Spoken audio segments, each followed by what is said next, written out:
Hi, everybody. It's time for a video podcast covering gaming from a more mature perspective. Projectile Dysfunction, Episode 1, Buddyship. Check it out.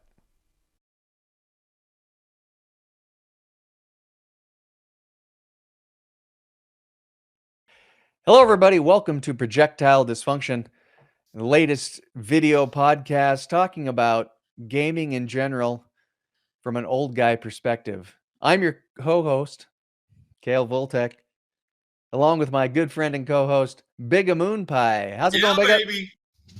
So good to be here, Kale. I'm so excited that we finally got this kicked off.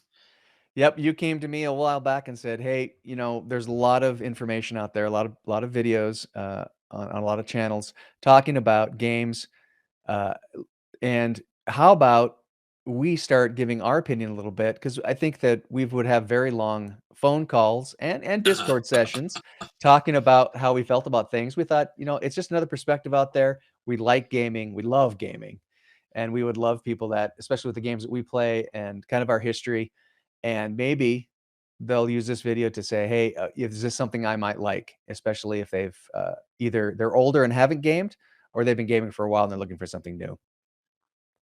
Yeah, and really, there's a big demographic of old guys I think that really enjoy gaming. Like we're never going to be the pros at anything. We're never going to be the top of the rosters on the list, the top of the kill boards. But we have a good time.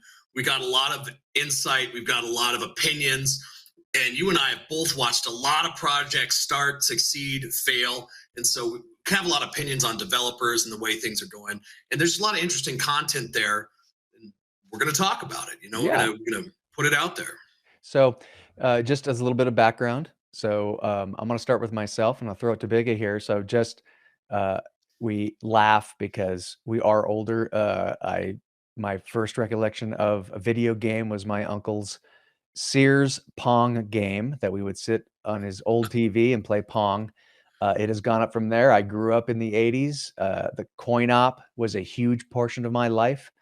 The Cove is where I spent a lot of my time. I plugged a lot of quarters into a lot of games. And then we, along those lines, went through the console gaming, the original. I didn't have any of the original Atari stuff. My first one wasn't in television. But as it progressed, it just never stopped. I just loved playing video games. Part of my generation, I guess.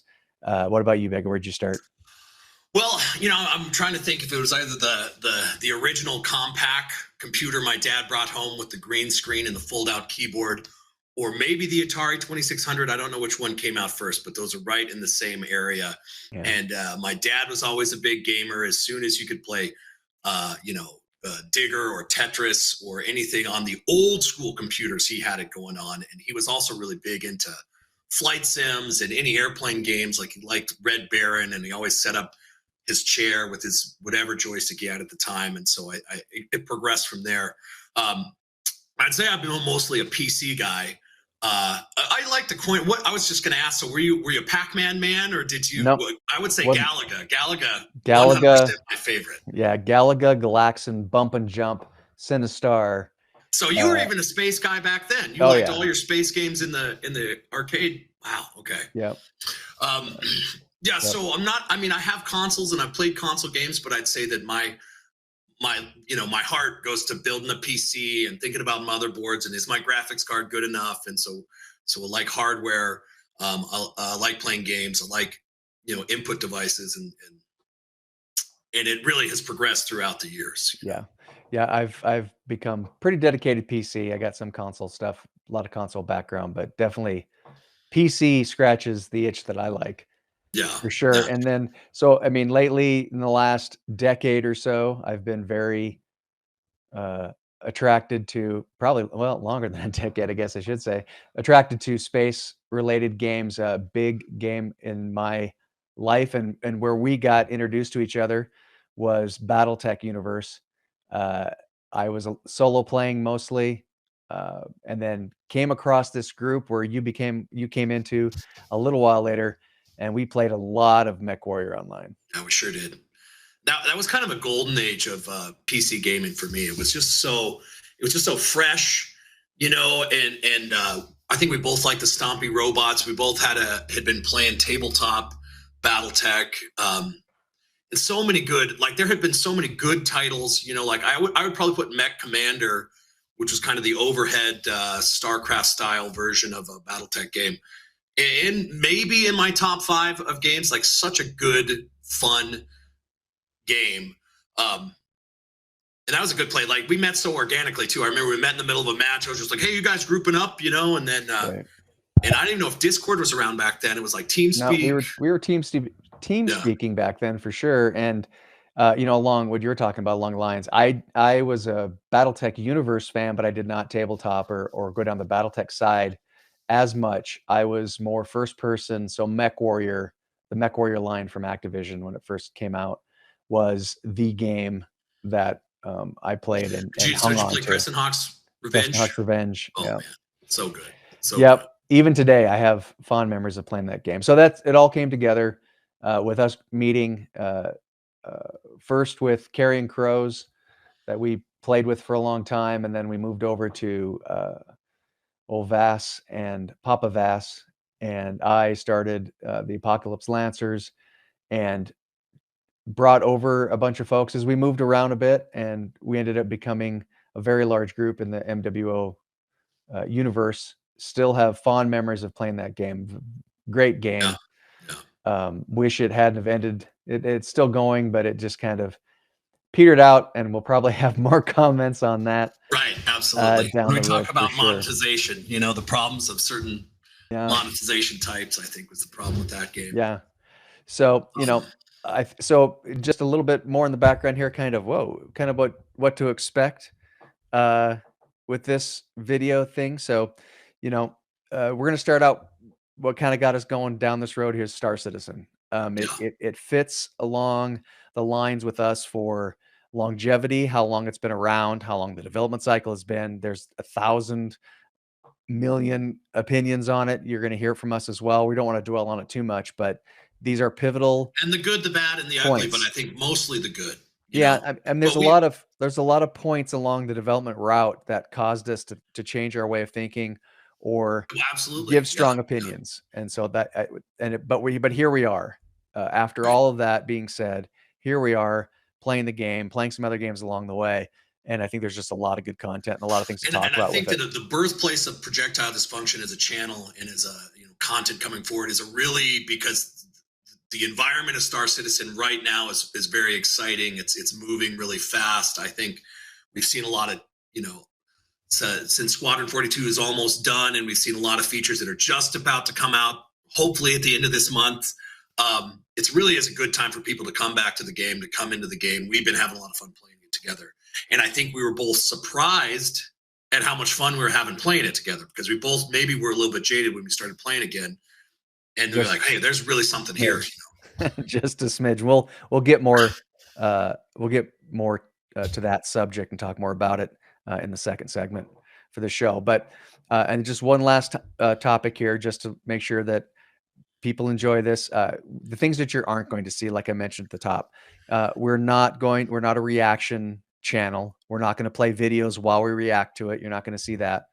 We're not going to we will do some light review. We are not here to say whether or not people should play a game or not. We might have some strong opinions on it, and we want everyone to take that into consideration that this if I say stay away, that's me saying I'm going to stay away more often than you should. I think you there's a lot of games out there. We have a lot of friends, a lot of gaming friends. They play games that we won't touch with a 10-foot pole. World of Warships. For the both of us too, I'd say there's games I like that I can't get Kale to play with me. There's games he likes that are just mindless spreadsheets. But to each his own. Some people love those.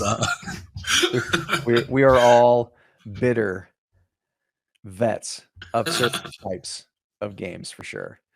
So we certainly like that. So we hope everyone enjoys the show as we go forward, and we're hoping that we can reach a few people and have a good time doing it. So let's go ahead and we'll talk about some other things. How does that sound? I'd love to. Let's do it.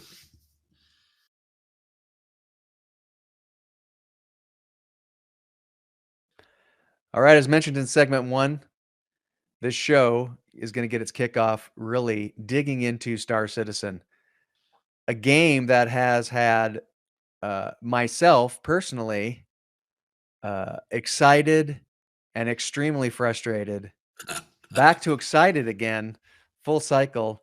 Bigga, you came in a little bit later, and the big question is if I had such negative feelings about it, and you heard me bitching about it, why Star Citizen and why now?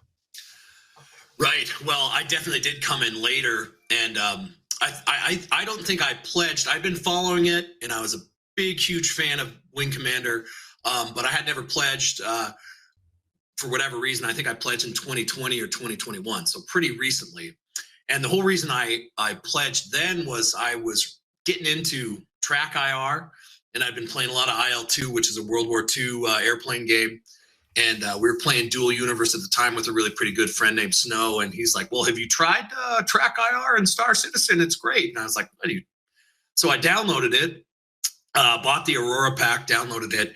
And playing Arena Commander with Track IR was so cool. Like, it was so great. I was really blown away. I'm like, this game is awesome. And so then I started to play some of the PU with our friend Snow. And I got a little bit like, well, this game is not finished. Like, you log out, and like, I was so used to like a persistent MMO and how like Warcraft would work, or how EVE Online would work, or it was just a little bit too rough for me to get into. So I kind of put it on the shelf. Like, I played Arena Commander, I had some fun, and I put it on the shelf. So what's the time frame of that? That was probably the end of 2020, the beginning of 2021. We were all kind of maybe COVID stuck a little bit from COVID, looking for games to play. Right. And so more recently, and it was Track IR again, I was thinking like, I got the itch. I had opened a desk up. I saw the Track IR. I'm like, I'm going to reinstall Star Citizen, see how it's going. And this is probably about 5 months ago. And so was loving it, having fun. And I was playing, and I was getting into bounty hunting. I was having fun with the ships, and I took if any of you guys have played the 890 jump mission, and this was like my eye-opening moment. I'm like, what? So you fly out there in your little Aurora, you spacewalk into an 890 jump, you open the airlock, you go in, you kill all these NPCs. You're like, oh, that was fun. And then I go to leave, and my ship's blown up because there were NPC ships I didn't know about. They're out there blowing my ship up. And I was like, well, what am I going to do? So then there's another, what it's like the 300 series or the 100 series is on the 890 jump. And so I just went to the hangar, opened the door up, got in a totally different ship that was generated by the mission, flew that thing out of the 890 jump, blew up the 2 NPCs, and then played in that ship for a couple hours. And I was thinking, like, what other game is like seamless transition from planet to space to station to you generate a couple ships, and then you can just keep those ships even when the mission is done, and you can run around until they get blown up. I was just like, this is great. Okay. And go ahead. Then, do you have any comments on that? Not to be too long-winded. No, I was just going to say, but I was so excited to play. I was so excited to play. And I remember like looking at the Hurricane and being like, oh my gosh, like put a buddy in a turret. And I remember talking to my buddy, Kale. I'm like, hey, you're a backer. You've been a backer for a long time. Why don't you come play with me? And he was like, no. You don't?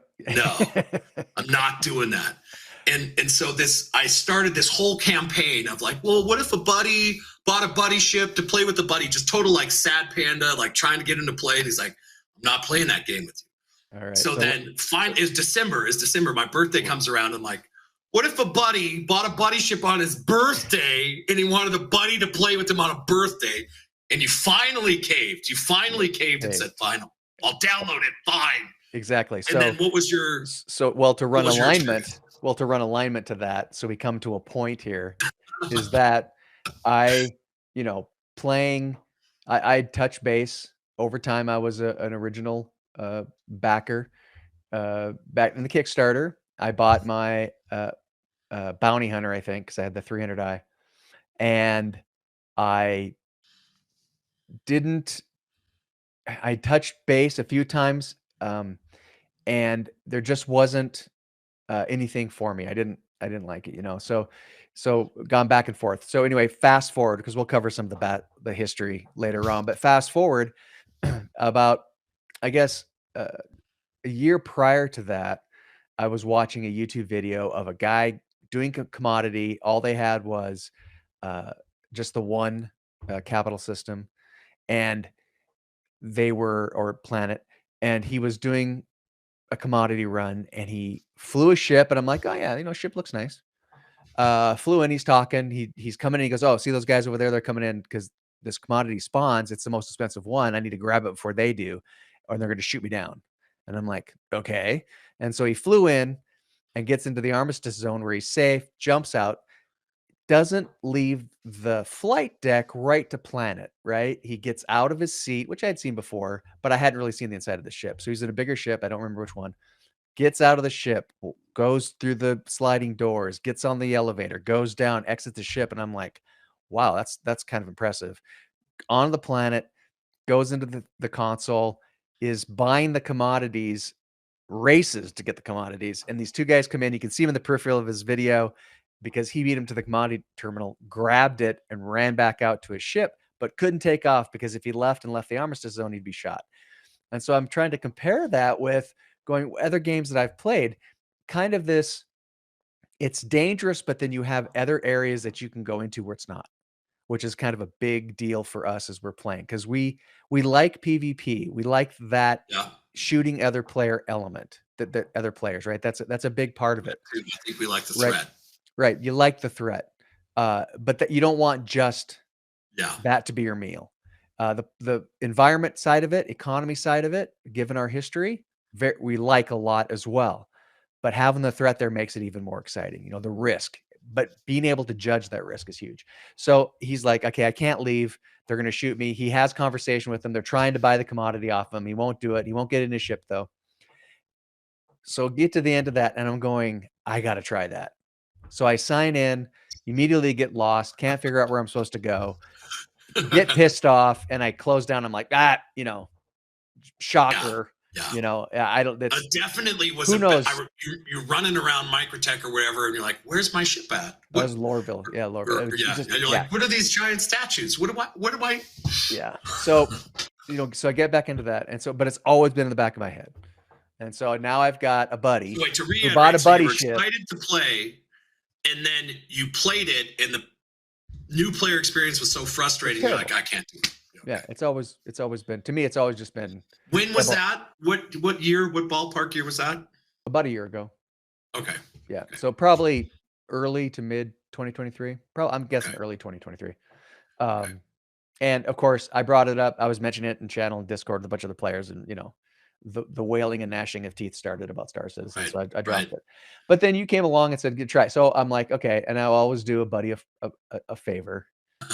And I got in. We can't fly a buddy ship without a buddy. What good is a buddy ship without a buddy? Exactly. And I didn't want to admit it at the time, but I get in and we're flying this. You had the Connie.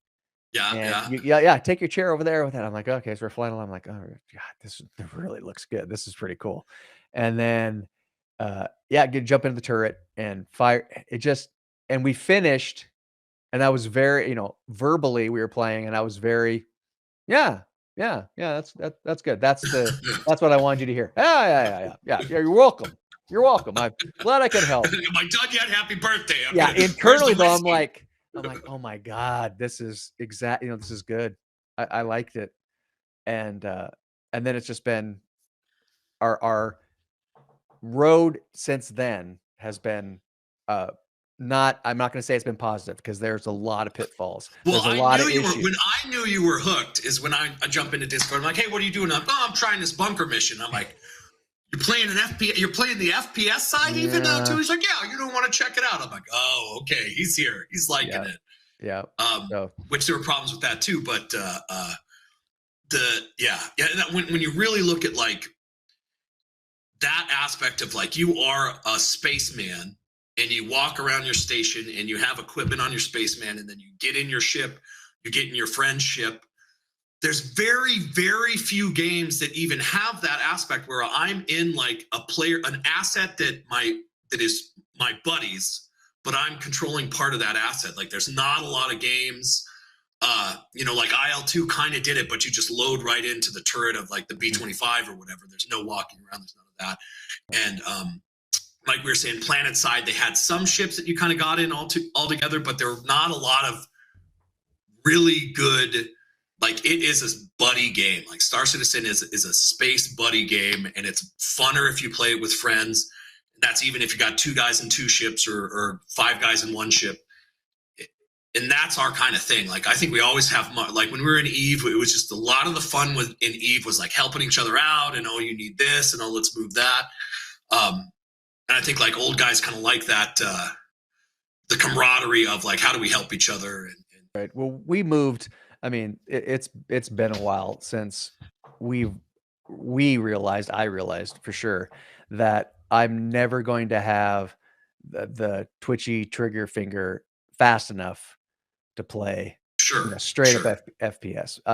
There were several games we would play like where Tarkov. I remember I about was into it, and you tried for me. You tried real hard. no, I like Tarkov. I actually really like Tarkov. I would play more Tarkov. I liked it. It was once you just just admit it to yourself that you're going to die a lot.